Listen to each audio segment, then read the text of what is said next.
নমস্কার।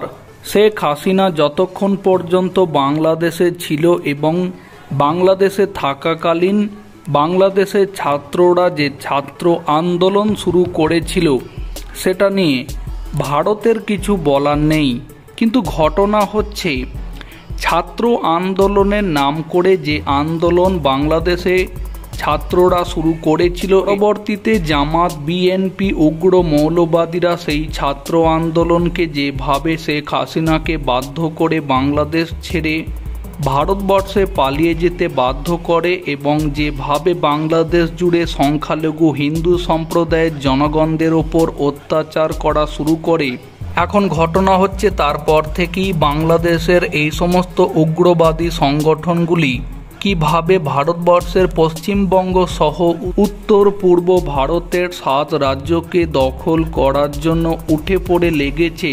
এখন এই বিষয় নিয়ে ভারতের কূটনৈতিক কৌশল এবং বিদেশ নীতি কতটা কি হবে সেদিকেই তাকিয়ে আছেন ভারতবাসী।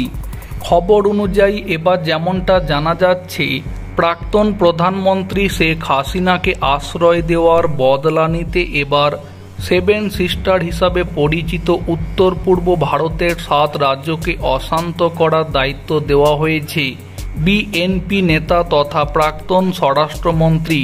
সূত্রের খবর, গতকাল শনিবার রাতেই কেরানীগঞ্জ কেন্দ্রীয় কারাগারে বন্দী এক সময়ের দোর্দণ্ড প্রতাপশালী নেতা বাবরের সঙ্গে কারাগারে দীর্ঘক্ষণ বৈঠক করে স্বরাষ্ট্র উপদেষ্টা সাখাওয়াত হোসেন, সেনাপ্রধান ওয়াকারুজ্জামান এবং আইন উপদেষ্টা আসিফ নজরুল।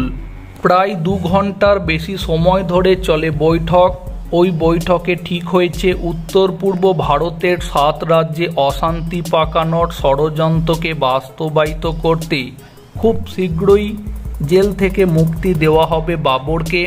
তার পাশাপাশি ওই কাজে নিয়োগ করা হচ্ছে দীর্ঘদিন ভারতের জেলে কাটানো বিএনপি নেতা সালেউদ্দিন আহমেদকে। তো প্রিয় দর্শক বন্ধু, বাংলাদেশের সংবাদ মাধ্যম সূত্রে এই যে খবরটি সামনে এসেছে, এই খবর কতটা সত্যি বা কতটা মিথ্যা সেটা প্রসঙ্গ নয়।